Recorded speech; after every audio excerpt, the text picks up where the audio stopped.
వివాదాస్పద నేతగా గుర్తింపు తెచ్చుకున్న రఘురామకృష్ణంరాజు మరోసారి వార్తల్లో నిలిచారు.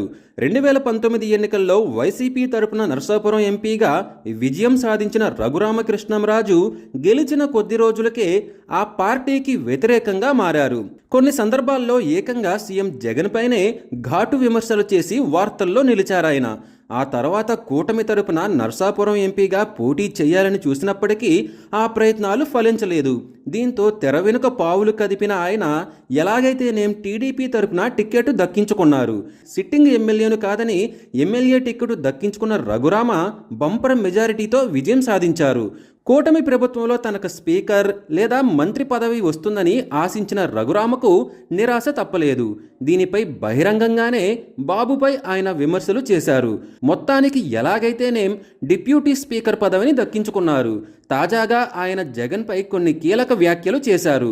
సభలో ఏకైక విపక్ష పార్టీగా వైసీపీ ఉందని, జగన్ అసెంబ్లీకి రావాలని విజ్ఞప్తి చేశారు. అసెంబ్లీలో ప్రతిపక్షము అవసరమేనని ఆయన అన్నారు. ఈ విషయాన్ని జగన్కు సైతం చెప్పానని రఘురామకృష్ణంరాజు చెప్పుకొచ్చారు. జగన్ అసెంబ్లీకి వస్తే ఆయనకు తగినంత సమయం ఇస్తామని అన్నారు. తనకు తగిన సమయం ఇవ్వరేమో అన్నది జగన్ ఆలోచిస్తున్నారని, ఆయన సభకు వస్తే ఆయన అడిగినంత సమయం ఇస్తామని రఘురామకృష్ణంరాజు తెలిపారు.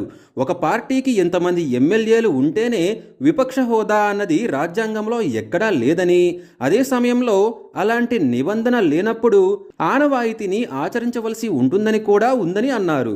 ప్రశ్నోత్తరాల నుంచి కూడా జగన్కి తగినంత సమయం మాట్లాడేందుకు ఉంటుందని అన్నారు. జగన్ అసెంబ్లీకి వస్తేనే బాగుంటుందని ఆయన తెలిపారు. మొత్తానికి సభలో విపక్ష పార్టీ వైసీపీనే అని రఘురామకృష్ణంరాజు తేల్చేశారు. మరి దీనిపై వైసీపీ ఎలా రియాక్ట్ అవుతుందో చూడాలి.